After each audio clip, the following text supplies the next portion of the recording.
So I know some of you were unhappy about what I had to say in my last video, which, by the way, if you haven't seen it, go give it a watch right now. This time around, I'm gonna tell you all exactly what you want to hear. ARK is alive! It's not going anywhere anytime soon, and it's gonna blow up in popularity and destroy Fortnite! Ah! Do me a favor and smash that bell icon so you never miss a video, ever! Subscribing isn't enough. Make sure you have notifications enabled. Do it now! So where to start? We have a lot to talk about today. Let's just start here. Newsweek interviewed the devs at Wildcard, and we got some really juicy new information about Extinction, as well as what was basically an announcement for ARK 2. That's right, you heard me. ARK frickin' 2, man! There's a sequel coming in 2019. This article is disgustingly littered with annoying GIF animations and ads, making it really, really hard to read through. So I'll save you the trouble, and I'll read it for you here. Here's the word, birds. ARK Survival Evolved took the games industry by storm in 2015 with its survival-based mechanics, expansive roster of cool dinosaurs, and an unabashedly early access development plan. 3 years of continued growth later, the team at Studio Wildcard has announced the game's third and possibly final expansion will release November 6. Okay, we know this. To learn what Extinction is all about, Newsweek spoke with Studio Wildcard co-founder and co-creative director, I'm not reading those names. Suffice to say, the world, creatures, story, and future of ARK are about to take an exciting turn. A world to explore, man. Extinction takes players to a futuristic version of Earth populated by an overgrowth of plant species and the technological remnants of a mysterious civilization long since past. ARK ventures further into the sci-fi realm than ever before, to a time when nature has reasserted dominance over most of humanity's creations. We're all children of the 80s and 90s here, so things like crazy worlds with dinosaurs and robots are ingrained in our psyches as inherently cool, says whatever this guy's name is. That setting, mixed with 4 unique boss fights, new things to interact with, and fresh ways to play, allow Wildcard to confidently describe Extinction as equally big or bigger than any past ARK DLC. Since the map's divided by difficulty tiers, players of all skill levels can enjoy exploring the secrets of this new environment. Creatures to tame and items to use, dude. While there may be more creatures and items in Extinction than we know about today, Wildcard has chosen to focus on 6 different features, whittled down from hundreds of possibilities. Some of the concepts are just plain cool, while others are a direct response to fan feedback. On the cool end of the spectrum is the Enforcer.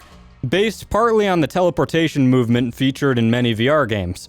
The Enforcer is a constructed dino capable of warping over short distances. Players can add one to their party via traditional taming or by collecting the individual pieces required to craft one. The team has not decided on a process. Once that's finished, the Enforcer's ability can be used by looking in the desired direction. The Scout, on the other hand, is a drone originally designed to be part of the security force of the abandoned city. The only way to get your own is to destroy one in the wild and harvest the raw parts it drops. High-level Scouts drop high-level parts, so you'll get the best crafting results by attacking and rebuilding the strongest ones. In your possession, the Scout can reveal enemy targets to your survivor and others on your tribe. Extinction also introduced several more transportation-related items. The item balloon, gas bags, and cryo chamber. The item balloon lets players float caches of goods back to their base, like a more primitive version of the Fulton from Metal Gear Solid 5. The cryo chamber freezes creatures into small cubes players can carry, trade, and release at a later date. It's the gas bags, though, that were most directly inspired by player demand. It's based explicitly on solving a problem that exists in the game, which is that there are a lot of things and they're heavy to move from place to place. If you want to set up a forward operating base or you want to harvest a ton of metal and bring it back. Some dude said. What's neat about this creature is it can carry lots and lots of weight, then expel gas to launch in the air and jump great distances. It's not really flying, it's just launching and you've got air control. It's almost like when you let go of a balloon and it flies through the air. Behind all of that are the monstrous titans shown below. These mini-bosses can be tamed and encountered in the wild. but you'll have to master a totally new taming mechanic to add each one to your crew. Just like all previous Ark expansions, Extinction's creatures and items will be transferable to all maps and partially available to those who don't purchase Extinction outright. However, in the latter case, you'll need a friend with the expansion or to use cheat codes on a server that allows them. That degree of openness suggests Extinction's creatures could impact far more than the map they were designed for. New ways to play, bruh. Extinction also offers new gameplay modes. High-level areas of the map like No Man's Land will feature groups of corrupted dinos with a hive mentality that must be taken down in PvE fashion. Some dude thoroughly described how players must approach this challenge. They're going to be able to bring all of their existing items, gear, and dinos. Then when one of these spawns in the wild, they'll be aware of it and have a period of time where they can come in there and have a chance to set up some defenses.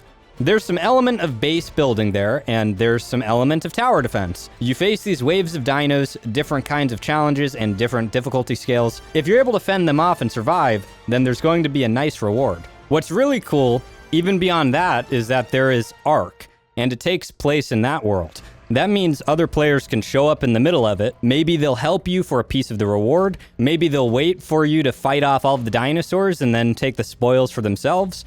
Or maybe they'll start a fight with you. It brings a new wrinkle to the game with these events happening out in the world. With all that in mind, some dude confidently describes the live PvE element as his most anticipated part of Extinction.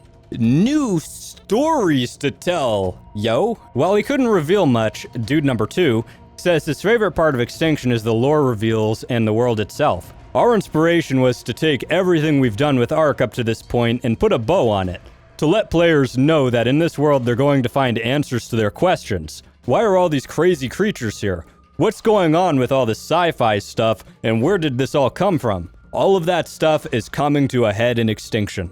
Despite Extinction's sci-fi underpinnings, some dude number 2 hinted its story might also tap into Ark's prehistoric roots. People often associate high tech with being the best, but look at the world. If you look at the state of Extinction, it's clear high tech's not always the answer. There's going to be a couple cool surprises for the people who really like the core of what they first came to Ark to play, which is these amazing creatures and dinosaurs. Extinction is going to be pretty satisfying for them, even if they're not into the robots and sci-fi stuff.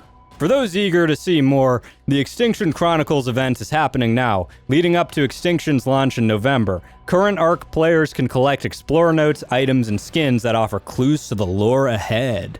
The future of Ark, baby boo. As the 3-story act of Ark comes to a close with new lore and creatures, Studio Wildcard is still looking ahead. Given Ark's success, it's obvious the franchise will continue, but both Dude Number 1 and Dude Number 2 were unsure what form the series' next chapter might take. It will be an opportunity for us to step back and figure out where we go from here, Dude Number 1 said. Ark has been hugely successful and we want it to continue to be successful and relevant. We like making it, so we want to continue to produce the content for the fans. That means another season pass, more free content, or even a full sequel are all on the table for 2019 and beyond. But the team at Wildcard is mostly focused on the here and now with Extinction. As Dude Number 2 put it, it's going to be a gameplay, story, and visual feast for everybody. Well, gosh darn, man. That was a lot to unpack. I don't even know where to start, jeez. First of all, that article was straight cancer to read. I'm so glad you guys didn't have to go through the pain of reading this yourself. Trying to record this and read this while I had ads shoved in my face and annoying autoplay ads playing in the background with loud, annoying music and sound. Oh, it's so annoying. Anyway, what do we got there? We got new taming mechanics. I guarantee you that's going to be hell to try to actually tame these titans.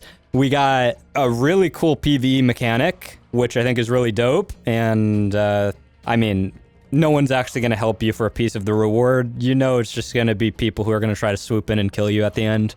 And Ark 2? New season pass? What? That means Ark ain't going nowhere because we're going to continue getting new content, guys, no matter what. Coming 2019. So that means 2019, we're either getting a new season pass, which means 3 new DLCs, or we're getting an Ark 2. I kind of have my fingers crossed for an Ark 2. That would be dope. I don't know how you can continue to build off of Ark as it is now. Let me know what you guys think in the comments about all this.